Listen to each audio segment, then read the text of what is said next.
Hello, welcome to the new Dr. Michael Explains the Water presentation. This is a more detailed explanation of the water presentation that I did on YouTube a while back that seemed to go viral. I've tried diligently to correct any and all mistakes that I made in that, and I'm trying to more accurately represent all the information. However, I need to clearly state that this is my personal opinion based on my personal research. It is not associated or affiliated with any water ionizer company whatsoever. With that said, let's begin.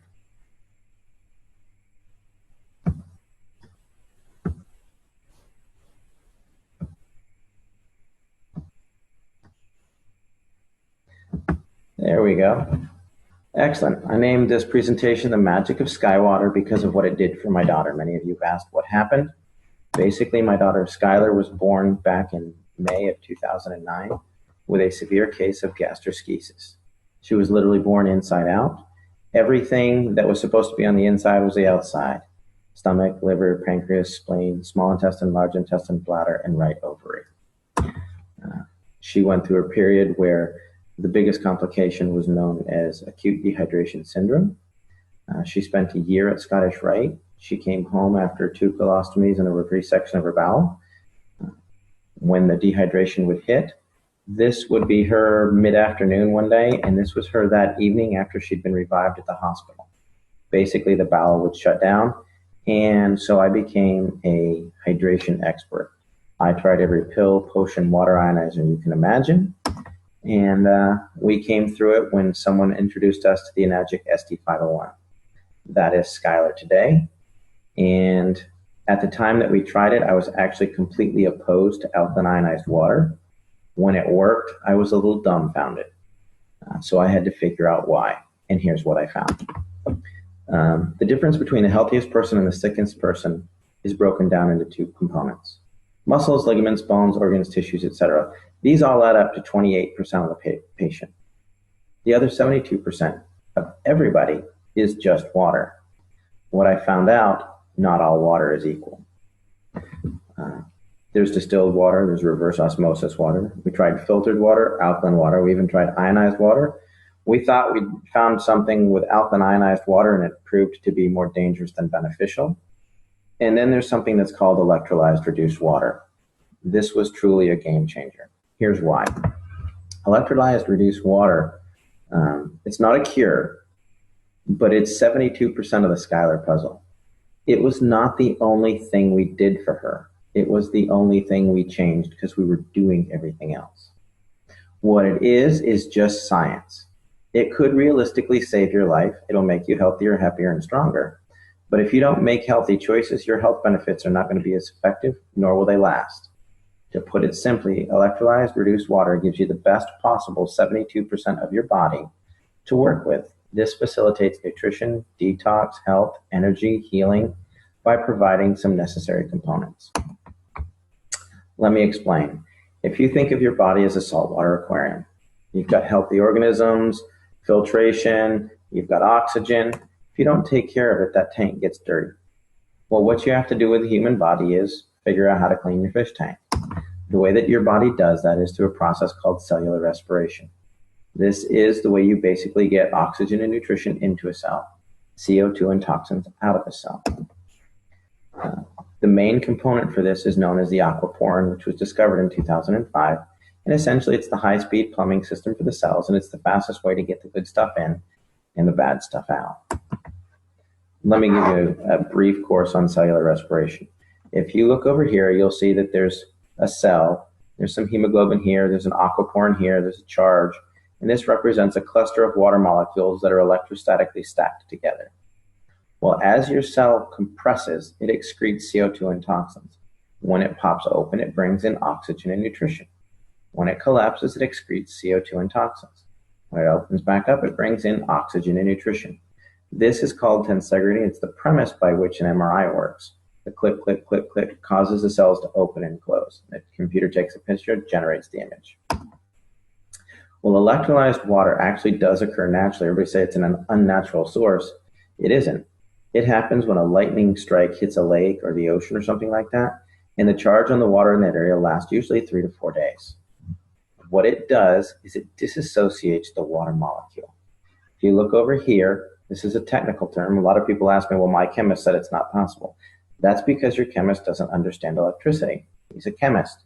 He's looking for a chemical means to do it. This is electrical. When you use electricity to burst the bond, you'll take this H2O molecule and you break off a hydroxyl or a hydrogen. Sometimes you break them both off. What that does is it releases molecular hydrogen, active oxygen, hydroxyl ions, which are a free radical scavenger, in a water that's literally restructured for rapid absorption, thus maximizing nutrition and detoxification. It's nothing more fancy than that. It is superior hydration because your body needs these four things. Let me explain. When your body goes to produce energy, you oxidize pyruvate that is then driven across a hydrogen-charged membrane into the Krebs cycle. In the presence of free electrons, you'll produce 32 to 34 ATPs. Then you need hydroxyls to scavenge out all the garbage. That's it. Works on a cellular level. Another thing that's different between electrically changed water and chemically changed water is electrically reduced water is not affected by stomach acid. The pH is a byproduct. When people say, oh, you need pH water, no, they don't. They need water with molecular hydrogen, active oxygen, and hydroxyl anions. Alkaline water is just water with more minerals. It is affected by the chemistry of the stomach. Electrolyzed reduced water is not. Another factor is it's self-limiting. The charge on the water only lasts for 3 or 4 days. Therefore, it's not going to build up in your system. If you have chemically altered water, it will build up in your system. It will affect blood pH because the calcium, magnesium, potassium get stuck there. Currently, I have not found any negative research on PubMed in regards to electrolyzed reduced water. That doesn't mean there isn't any. It means that I couldn't find any. So how does this work?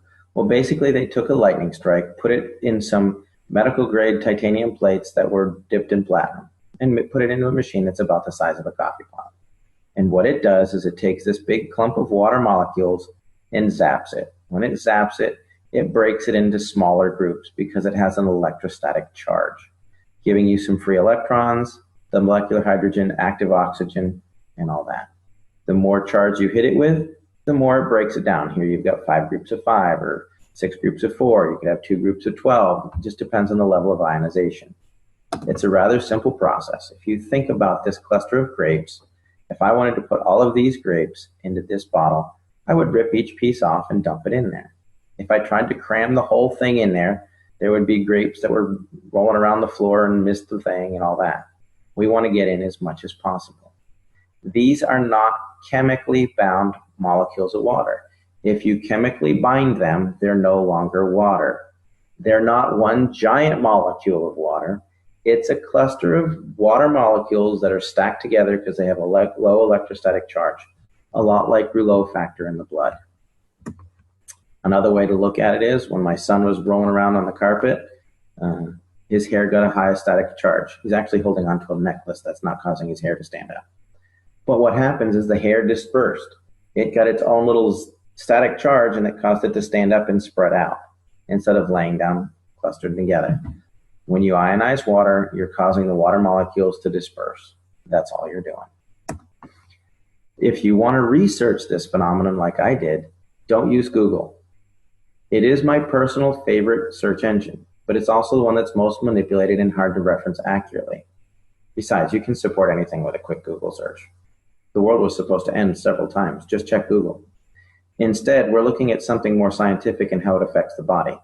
Do clinical research on PubMed, and you'll find that if you look up electrolyzed reduced water or hyphenate electrolyzed reduced water, molecular hydrogen, active oxygen, hydroxyl anions, free radical scavengers, you're going to find what I have found, that there's a lot of research to support this type of water.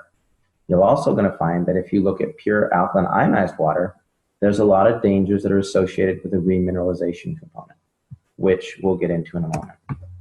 Molecular hydrogen is easily the primary benefit of electrolyzed reduced water.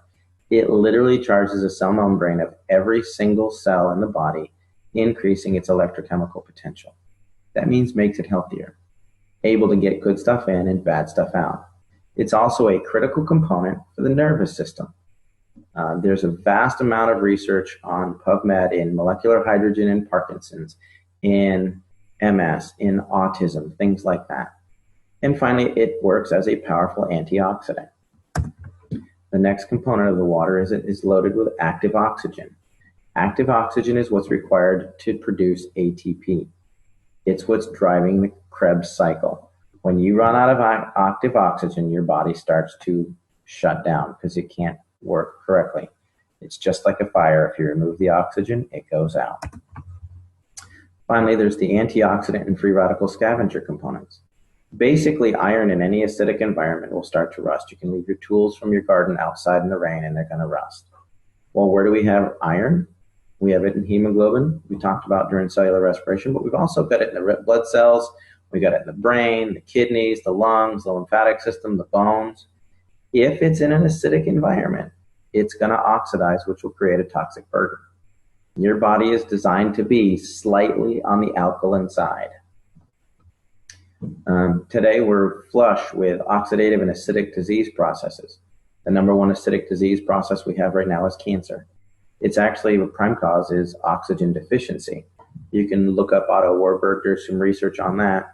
Don't Google it, go to PubMed, read the research. Number one acidic disease is hyperketoacidosis, which is basically diabetes. They're now causing autism, diabetes of the brain. Secondarily, all of your inflammatory diseases are acidic by nature. That's what's wrong with Skylar with her irritable bowel syndrome.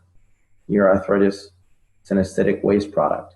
Fibromyalgia, hyperlactic acidosis. Chronic fatigue and endocrine stress is all associated with an acidic environment. And why are we becoming so acidic? Well, we drink coffee, tea, soda. There's an enormous level of reverse osmosis, water, which is misunderstood. You don't want water with the lowest parts per million of anything. That makes it acidic and it won't even carry a current. It's designed for coastal countries to have good water supply. If you do some clinical research on this, you're going to see that it's associated with MS, MD, and Alzheimer's. Most any of your bottled waters, all your big 24 packs, those are most likely reverse osmosis water that's had minerals added to it, which is dangerous in its own sense. You don't get your minerals that way. Here's a couple of guidelines for hydration. If you're a regular healthy person, you want to drink about 50% of your body weight in good water every day. If you have acute health issues, this could be dehydration from working out in the yard, excessive level of sports, you could have the flu. You may want to drink nearly 75% of your body weight in ounces. However, if you have a chronic health issue, cancer, diabetes, something like that, you may need to drink up to 100% of your body weight in ounces.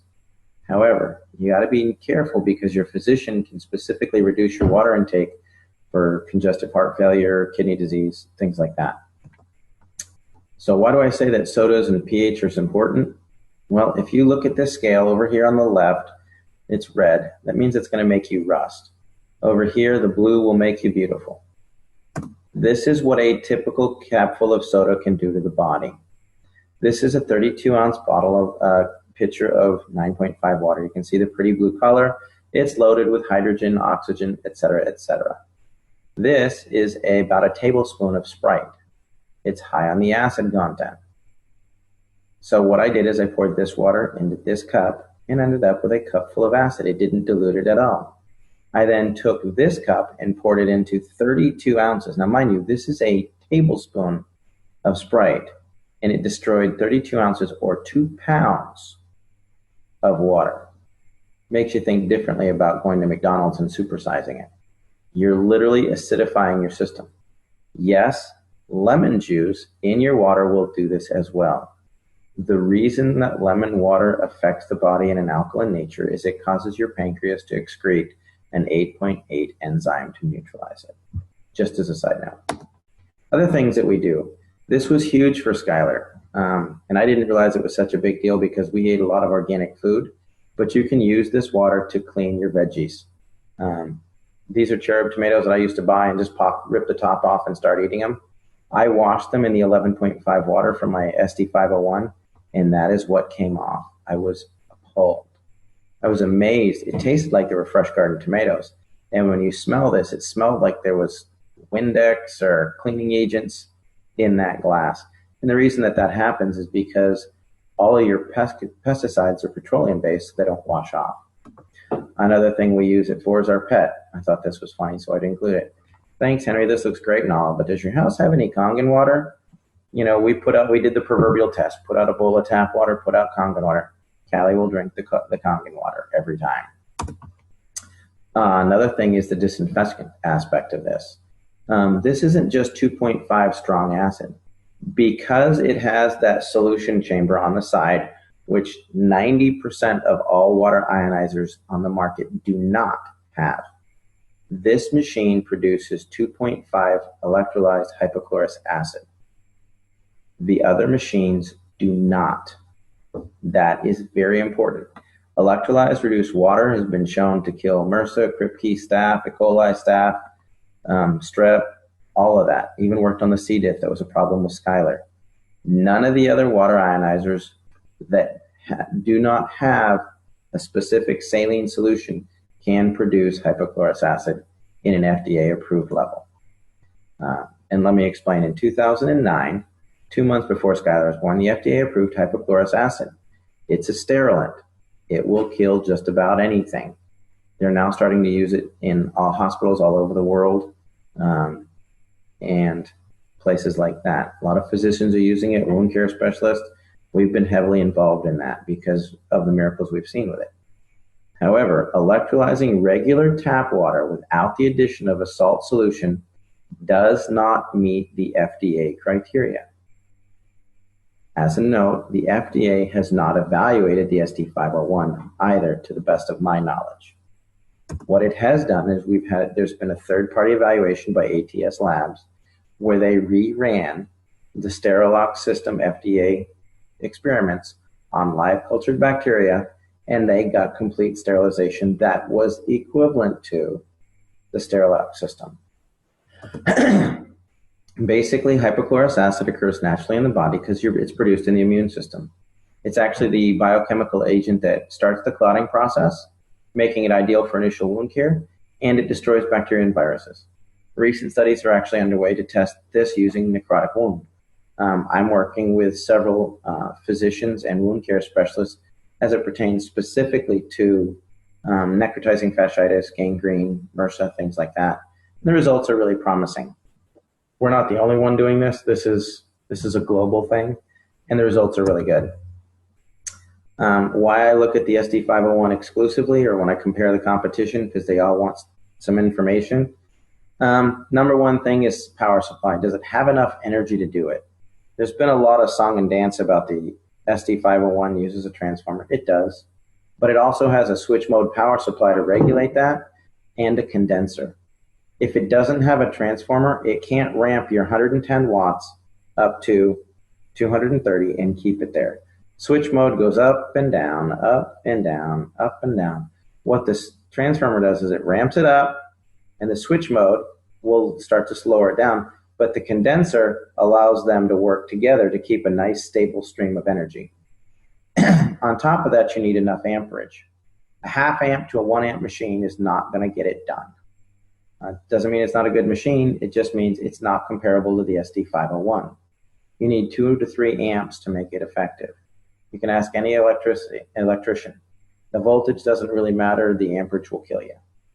The next component is you need a large quality plates. Most competitor plates are about 53 square centimeters. The Enagic plates are nearly 90 square centimeters each. So if you have one of the competitor machines with 12 plates, they've got like 600 square centimeters. Well, the basic Enagic SD501 has 640 square centimeters. The Kangen 8 has 720 square centimeters. So just because it has more plates doesn't mean the plates are the same size. Next, I look for a liquid saline electrolysis enhancer. That's because it's the only way to produce FDA-approved levels of hypochlorous acid. If you're looking at a competitor's machine with 12 plates and a pH that goes from 1.1 to 12, and it doesn't have a saline solution enhancer, it's not a comparable machine.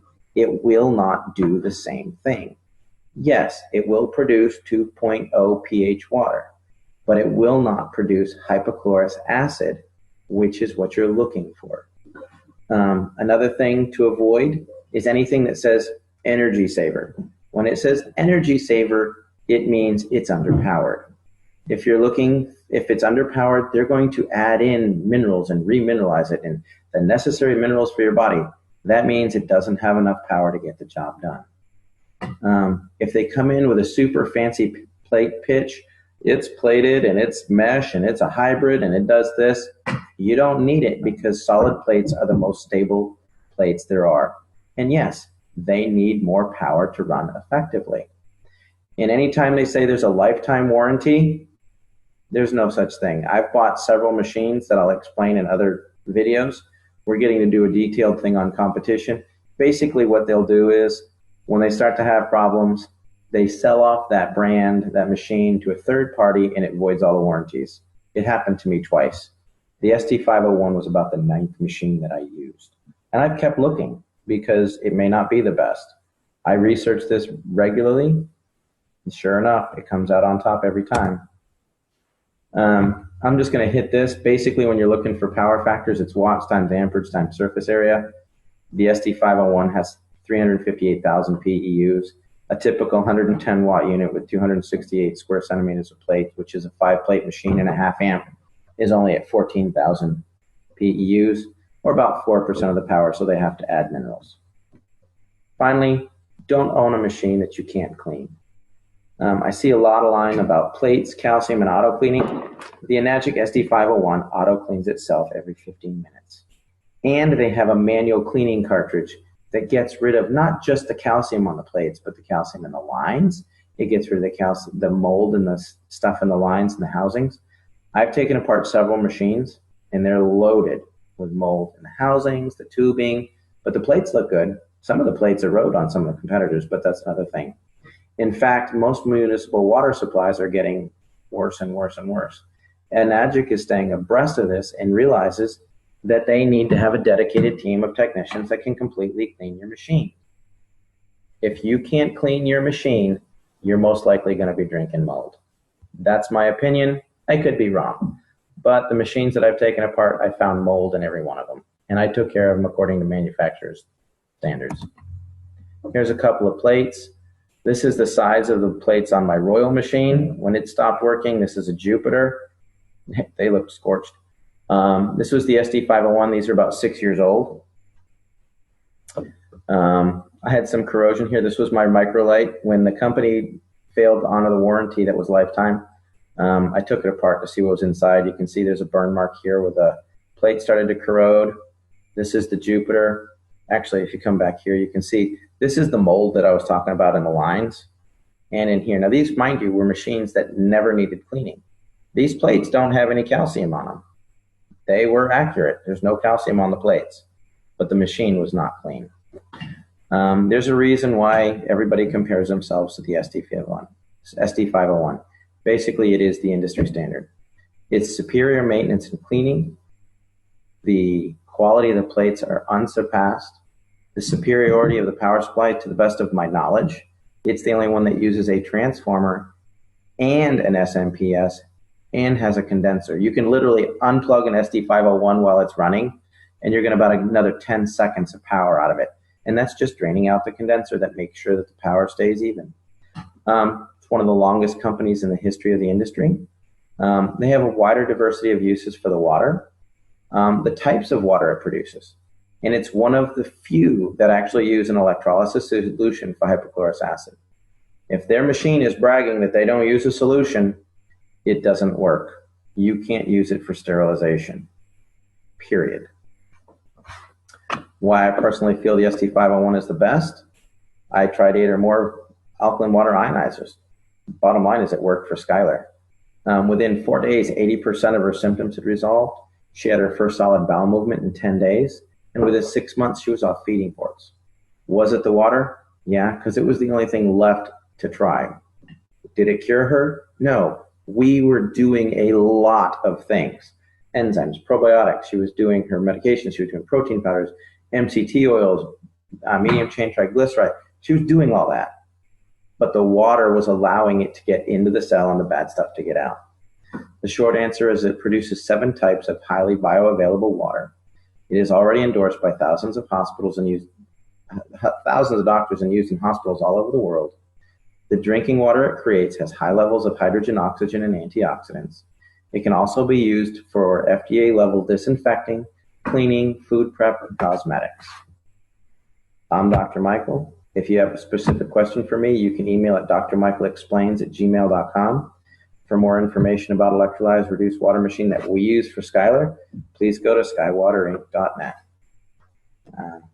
Hopefully we'll clarify some stuff, and that should help you people a lot. And if there's anything that I can do, let me know. Look forward to some more meetings that we're going to have coming up, more webinars. We're going to be doing a detailed explanation of Skylar's story. We're going to talk about electrolyzed reduced water and the science behind it in detail. There's a detailed presentation on hypochlorous acid. Everybody's really looking forward to the Dr. Michael Explains the competition and why I say that there really isn't any. By the time you buy some of the competitors, there's some that go, why the SD501 doesn't work, or it's a pyramid scheme or whatever. They honestly have no idea what they're comparing. If you look at their machine and spend $3,200 or $2,500 for it, you have to turn around and spend another $3,000 to $5,000 for a hypochlorous acid machine. Then you have apples to apples. You don't get that when they're trying to pitch you on why you don't want the SD501. Bottom line is, it is the best machine that I have found. The only thing that I think may rival that is the Kangen 8, which has 8 plates. I've used it. It's phenomenal. We recommend it a lot. I look forward to having you getting some feedback on this. Have a great day.